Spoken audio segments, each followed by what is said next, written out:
minutes, we'll have to shoot you down. But is Obama... Shut, not shoot. Okay, so today we're presented with these policies like the stimulus package, TARP, many discussions centered around the healthcare reform.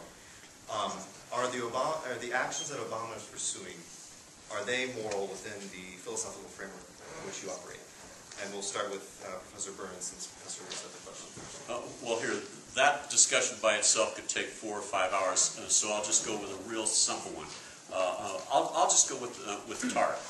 Okay, the assertion that somehow or another taxation is a taking is I think hugely problematic.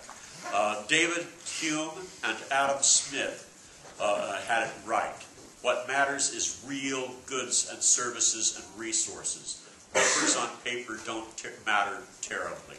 If, in fact, the government chose to take 90% of the money that's currently in circulation out of circulation by collecting your income, so long as it did not use that money to purchase things that would take goods and services away from private individuals, it would have virtually no effect in the long run.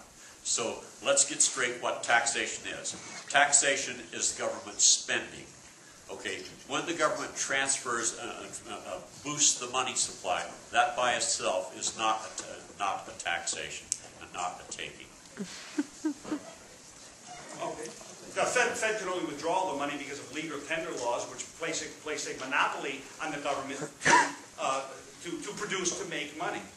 So when the government, I simply disagree with this. When the government makes more money, that's inflationary. The value of the money in circulation falls. We're in a very extraordinary situation now where that's not happening because of the economic distortions. And part of it is because the vast amount of money in the stock market and investment is tied up in cash because people are so uncertain, in my view. There's a big, big difference, a fundamental difference. It's not one of quantity, it's one of quality, between taking somebody's money by force and giving it to somebody else, and using the money for the legitimate defense of rights. This is not a quantitative issue where I would agree with 10% for one. Put it this way, I don't want smaller government for the sake of smaller government. I actually want the government to be stronger in the areas that it's properly defined in. This is a qualitative issue. If the government were 1/10 the size that it is now and it didn't defend the country or run any police and courts, but you simply gave the money to big businesses, I would oppose it. It's not a quantitative issue. It's a qualitative issue.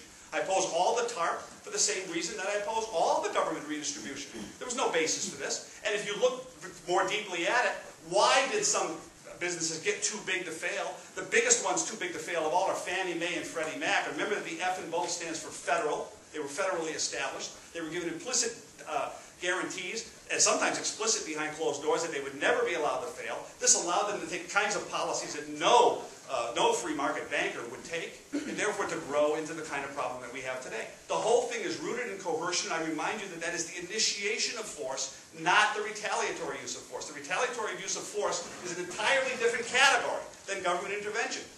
Retaliatory use of force is the government preserving the rights of each of us and thereby preserving the free market. I'm talking about the initiation of force. I'm talking about the government acting as the shoplifter who goes into your shop and lifts your candy and eats it.